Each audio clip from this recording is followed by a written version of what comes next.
In the warm, sunlit waters of a coral reef, a new story begins. A pair of clownfish, vibrant in their orange and white stripes, stand guard over a precious treasure. They have carefully laid a clutch of hundreds of tiny orange eggs on a flat rock, nestled right beside the protective tentacles of their sea anemone home. The male, smaller but no less devoted, is the primary caretaker. He tirelessly tends to the eggs, fanning them with his fins to provide a constant flow of oxygen-rich water. This ensures they remain healthy and free from suffocating algae or fungi. It is a delicate, round-the-clock vigil against the ever-present dangers of the reef. The parents are a remarkable team, united in their duty. The larger female patrols the immediate area, her presence a bold warning to any small fish or invertebrates that might see the eggs as an easy meal. She will chase away intruders with surprising ferocity, a tiny warrior defending the next generation. The male, meanwhile, meticulously cleans the nesting site. He will even gently mouth the eggs, removing any that are unfertilized or have succumbed to disease. This prevents infection from spreading to the healthy embryos developing within.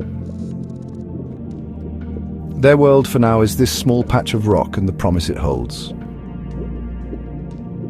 After about a week of this constant care, a magical transformation occurs under the cover of darkness.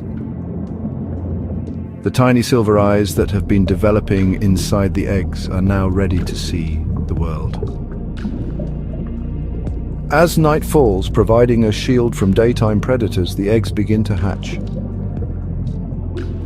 One by one, minuscule clownfish larvae break free and are swept away from the safety of the reef into the vast open ocean. Their parents' job is done.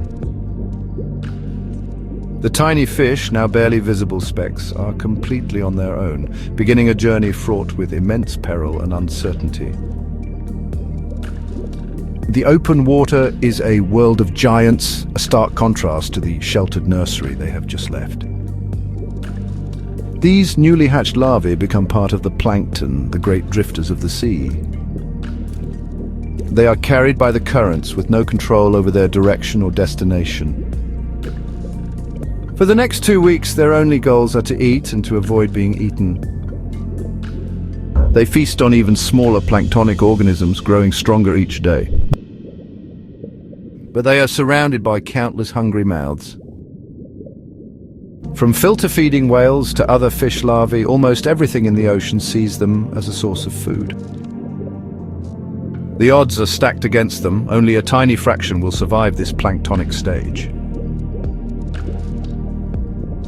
After weeks adrift in the blue expanse, a primal instinct awakens in the surviving clownfish fry. They're no longer passive drifters, but have developed into tiny, determined swimmers. Now they must find their way back to the one place they can call home, a coral reef. It is a monumental task. The ocean is vast and seemingly featureless, but the little fish have a secret map. They can detect the specific sounds of a healthy reef, the crackle of snapping shrimp, the crunch of parrotfish grazing on coral. These sounds create a symphony of life that travels for miles, acting as a beacon in the silent deep. This acoustic guide is not their only tool. The young clownfish also possess an incredibly refined sense of smell. They can pick up on the chemical cues released by the plants and animals of a reef ecosystem. More importantly, they can smell the specific scent of a sea anemone, the one partner that can offer them a safe haven. It is a faint perfume on the current, but for these fish it's the unmistakable scent of home and survival.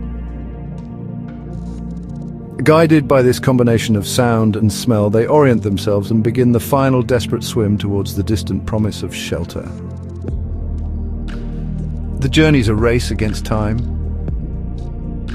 As they approach the reef, the number of predators increases dramatically.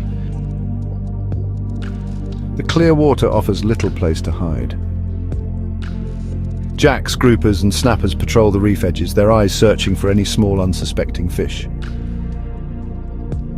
The young clownfish must be constantly vigilant, darting between shadows and crevices, always moving forward. Many who have survived the perils of the open ocean will fall at this final hurdle, their journey ending just meters from their goal. For the few who make it through this gauntlet, the search is still not over. Now on the reef, the tiny survivor faces its next great challenge, finding a suitable host. Not just any sea anemone will do. There are over 1,000 species of anemone, but clownfish can only live in 10 of them. The little fish must find one of these specific species, and one that is not already occupied by a territorial and aggressive clownfish family.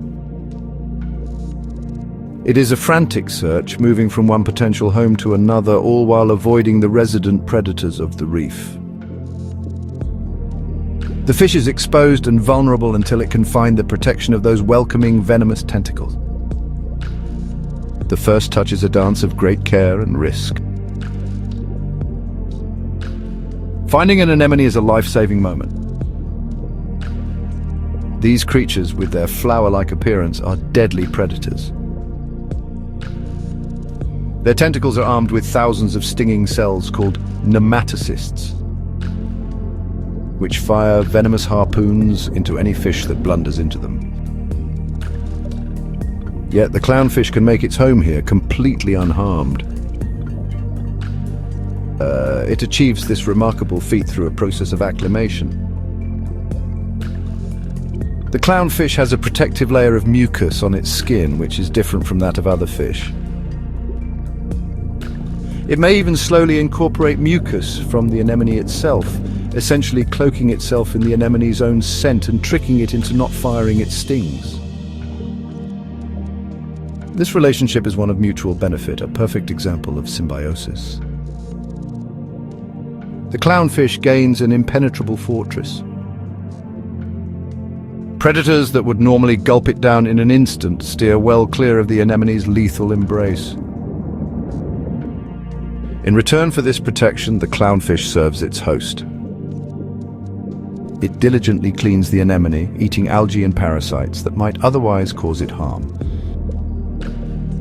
The clownfish's constant movement also helps to circulate water around the anemone's tentacles, bringing in oxygen and washing away waste. It is partnership where both sides gain something vital for their survival. The clownfish also acts as a loyal bodyguard and even a lure. It will bravely chase away fish that are immune to the anemone's sting, such as the butterfly fish, which might try to nibble on the anemone's tentacles. Some scientists also believe that the clownfish's bright colors and energetic movements may attract other small fish. These curious visitors then become an easy meal for the anemone, meaning the clownfish helps to feed its protector. This intricate give and take is one of the most fascinating and enduring partnerships in the entire ocean. Life within the anemone is governed by a strict social order. A single family or group will inhabit one anemone, and their hierarchy is absolute. The largest and most dominant fish in the group is the female. The second largest is the breeding male. All the other smaller clownfish in the anemone are non-breeding males. They patiently wait their turn in the social ladder, their growth suppressed by the dominant pair. Should the female die, an extraordinary event takes place. The breeding male will change sex, growing larger and becoming the new female. The largest of the non-breeding males will then mature and become the new breeding male.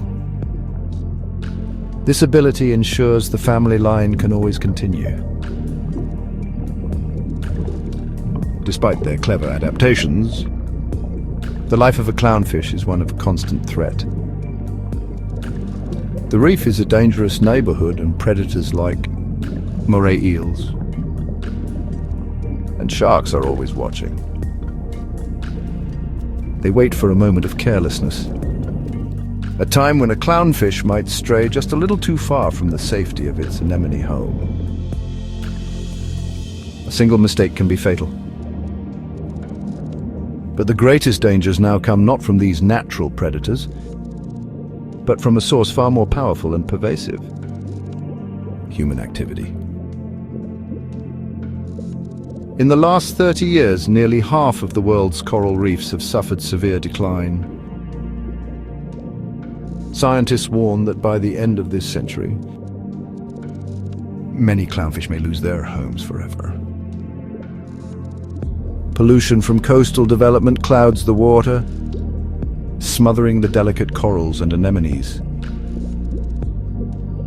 Destructive fishing practices, such as cyanide fishing to collect live fish for the aquarium trade, can poison an entire section of reef, killing clownfish